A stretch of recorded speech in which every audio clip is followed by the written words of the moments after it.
Hello दोस्तों, इस video के अंदर हम लोग डिस्कस करने वाले हैं रिलायंस पावर लिमिटेड के बारे में, जो कि मात्र 17 रुपये 10 पैसे का छोटा सा पेनी स्टॉक है, जिसकी डिमांड रिटेल इन्वेस्टर्स के व्यू में ज़्यादा देखने को मिलती है। देखा जाए तो मात्र एक छोटा सा पेनी स्टॉक है और एक समय पर यही कंपनी आप लोगों को काफ़ी बड़े लेवल पर ट्रेड करती हुई दिखाई देती थी और इस समय अगर आप देखें तो लगभग 92 to 93% तक का जो है यहाँ पर डिस्काउंट देखने को मिलेगा, गिरावट देखने को मिलेगी, जिसके चलते बहुत से लोगों का ये सोचना है कि आने वाले फ्यूचर में ये स्टॉक 100 रुपये तक भी चला गया तो डेफिनेटली उनका पैसा अच्छे खासे परसेंटेज के साथ मल्टीबैगर बन जाएगा। बट क्या एक्चुअल में ये पॉसिबल है? क्या ये आने वाले फ्यूचर में मल्टीबैगर रिटर्न्स बनाकर दे सकता है या फिर नहीं? क्या हमें इस कंपनी में खरीदारी करनी चाहिए या फिर नहीं? इसके ऊपर अभी हम डिटेल एनालिसिस करेंगे। देखो, मात्र 17 रुपये 10 पैसे का छोटा सा पेनी स्टॉक है, जिसके अंदर आप लोगों को पिछले कुछ दिनों से हल्की सी पॉजिटिविटी देखने को मिली है। एक महीने के पैटर्न के अंदर फोकस करें तो लगभग 11 से 12% की गिरावट भी देखने को मिलेगी। प्लस इससे पहले के परफॉर्मेंस के ऊपर फोकस करें तो यहाँ पर आप देख सकते हो 6 महीने में इस कंपनी ने 40% का रिटर्न्स बनाकर दे दिया है। देखो, अभी देखा जाए तो छोटी कंपनीज़ में उतार चढ़ाव बहुत ज़्यादा देखने को मिलता है। बहुत से लोग जो है डिस्काउंट में खरीदते हैं, स्विंग ट्रेडिंग करते हैं, शॉर्ट टर्म बेसिस पे इन्वेस्टमेंट करते हैं। जैसे कि किसी ने यहाँ पर खरीदारी की, यहाँ पर बेच दिया, उन लोगों को जो है शॉर्ट टर्म में ही 5-10% का प्रॉफिट हो जाता है। फिर यहाँ पर खरीदा, फिर यहाँ पर बेचा, फिर यहाँ पर खरीदा एंड ऊपर के लेवल पर बेच देंगे। इसी तरह से वो लोग पैसा कमा लेते हैं। लेकिन बात करें लॉन्ग टर्म इन्वेस्टर की, जो कि डेफिनेटली स्टॉक मार्केट से बड़ा पैसा बनाने आए हैं, उन लोगों का फोकस छोटी कंपनीज पे इसलिए होता है क्योंकि वो छोटा इन्वेस्टमेंट करके भी लॉन्ग टर्म में अच्छे खासे रिटर्न्स, लाखों करोड़ों रुपए के प्रॉफिट्स कमा सकते हैं। और इसीलिए बहुत से रिटेल इन्वेस्टर्स का फोकस इस कंपनी के ऊपर बना हुआ है। देखो, किसी भी कंपनी के अंदर इन्वेस्टमेंट करने से पहले कंपनी के मार्केट कैप को देखना चाहिए, प्लस कंपनी के फंडामेंटल फाइनेंशियल्स कैसे हैं, कंपनी के पैरामीटर्स कैसे हैं, इन सब के बाद हम इन्वेस्टमेंट कर सकते हैं। हाल फिलहाल में ही इस कंपनी के Q2 के नंबर्स भी रिलीज़ कर दिए गए हैं और नंबर्स के बेसिस पे ही आप अंदाज़ा लगा सकते हैं कि इस कंपनी में इस लेवल पर हमें एंट्री करनी चाहिए या फिर नहीं। देखो, ये कंपनी पावर सेक्टर में कामकाज करती है एंड इस कंपनी की जनरेशन कैपेसिटी की बात करें या फिर डेवलपमेंट कैपेसिटी की बात करें तो ये आप लोगों को पहले के मुकाबले काफ़ी कम होती हुई देखने को मिल चुकी है, लेकिन अभी भी इस कंपनी की कैपेसिटी काफ़ी बड़ी देखने को मिलती है। इस कंपनी की टोटल कैपेसिटी इस समय 5,945 मेगावाट तक की देखने को मिल जाती है, जो कि डेफिनेटली बहुत बड़ा नंबर है। बट प्रॉब्लम यह है, ये कंपनी सिर्फ और सिर्फ आर्टिफिशियल एनर्जी के ऊपर फोकस करती है, जिसके चलते इस कंपनी की फ्यूचर डिमांड इस समय काफ़ी कम देखने को मिलती है। 6,383 करोड़ का मार्केट कैप है, इस समय अपने हाई से अच्छे खासे डिस्काउंट पर अवेलेबल है।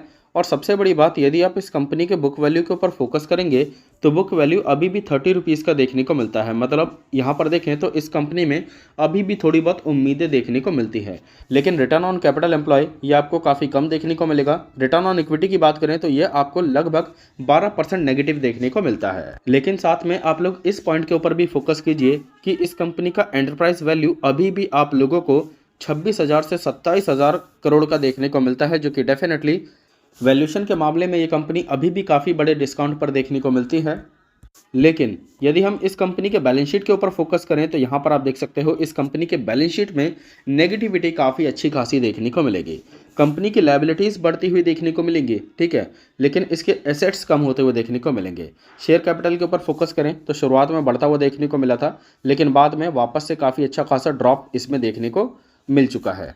कर्ज की बात करें तो यहाँ पर आप देख सकते हो पहले 25,635 करोड़ का कर्जा देखने को मिलता था, बाद में ये हल्का सा घटा 23,129 करोड़ का कर्जा देखने को मिला और मार्च 2023 के फाइनेंशियल ईयर में आप लोगों को इस कंपनी का टोटल कर्जा 21,236 करोड़ के आसपास देखने को मिला है। लेकिन इस कंपनी ने प्रॉफिट्स के जरिए अपने डेप्ट को क्लियर नहीं किया है, ये आपको समझना पड़ेगा। कंपनी के पास पहले रिजर्व्स कितने थे? 9,441 करोड़ के, बाद में कितने हुए? घटकर जो है 8,181 करोड़ के, बाद में यही और घटते हुए देखने को मिले और मात्र 7,780 करोड़ का टोटल रिजर्व्स इस कंपनी के पास देखने को मिलता है। मतलब देखा जाए तो यहाँ पर कंपनी के एसेट्स भी बिकते हुए देखने को मिल रहे हैं, दूसरी बात इस कंपनी का रिजर्व्स भी खत्म होता हुआ देखने को मिल रहा है। पिछले 3 साल की ही बात करें तो 50,782 करोड़ का टोटल एसेट्स देखने को मिलता था, जो कि बाद में घटकर 49,882 करोड़ का हो गया और उसके बाद यही घटकर 48,535 करोड़ के आसपास देखने को मिलता है। बाकी इस कंपनी के नंबर्स के ऊपर फोकस करें तो यहाँ पर आप देख सकते हो 31 अक्टूबर 2023 को ही ये फाइनेंशियल अपडेट देखने को मिला है, जिसके अंदर आपको Q2 के नंबर्स देखने को मिलेंगे। अभी देखो Q2 के नंबर्स कैसे हैं उसके बेसिस पे ही आप लोग ये अंदाज़ा लगा सकोगे कि इस कंपनी में इस लेवल पर हमें एंट्री करनी चाहिए या फिर नहीं।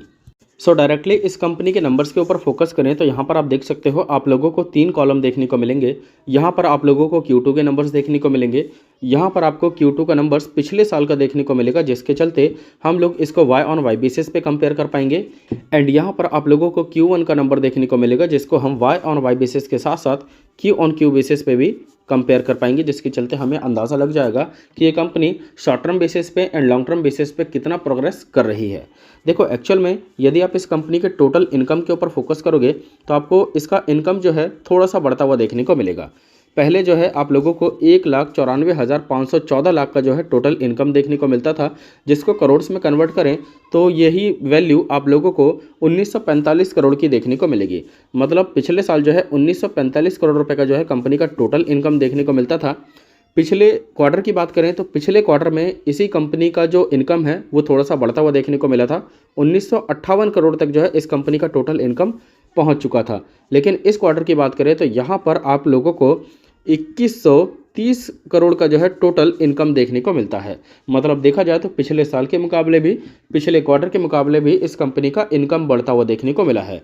एक्सपेंस के ऊपर फोकस करें तो यहाँ पर आप देख सकते हो कंपनी का टोटल एक्सपेंस भी बढ़ता हुआ देखने को मिला है। कंपनी जो है अपने बिजनेस के ग्रोथ के लिए खर्चा कर रही है।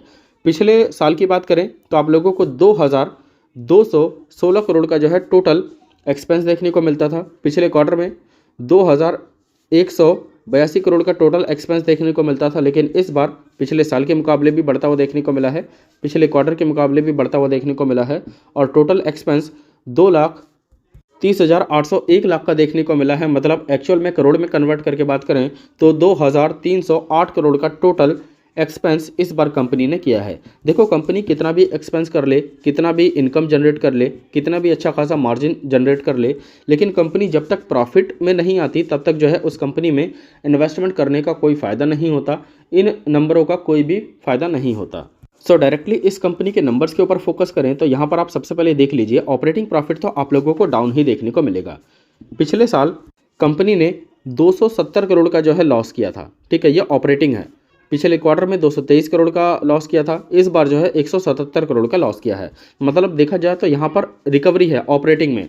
नेट प्रॉफिट के ऊपर फोकस करें तो यहाँ पर आप देख सकते हो 15 नंबर पे जो है आप लोगों को कंपनी का टोटल प्रॉफिट एंड लॉस देखने को मिल जाएगा इस पीरियड के लिए, ठीक है। और यहाँ पर अगर आप देखोगे तो आप लोगों को पता चलेगा पिछले साल कंपनी ने लगभग 340 करोड़ का लॉस किया था, ठीक है।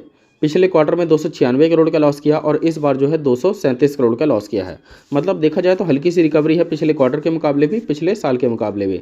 लेकिन एग्जैक्टली देखें तो कंपनी के नंबर्स अभी भी डाउन देखने को मिलते हैं। कंपनी का जो फाइनेंशियल हेल्थ है वो लॉस मेकिंग ही देखने को मिलता है, जिसके चलते मैं यही कहूँगा इस कंपनी से थोड़ी सी दूरी बनाकर रखेंगे तो ज़्यादा बेटर रहेगा। दूसरी बात, यदि आप इस कंपनी के वाई ऑन वाई बेसिस के नंबर्स के ऊपर फोकस करेंगे तो यहाँ पर आप देख सकते हो कि कंपनी पहले प्रॉफिटेबल थी, ठीक है। 800 करोड़ का प्रॉफिट, 1000 करोड़ का प्रॉफिट, 1000 करोड़ का प्रॉफिट, 1028 करोड़ का प्रॉफिट, और ये बढ़ते हुए भी देखने को मिले थे।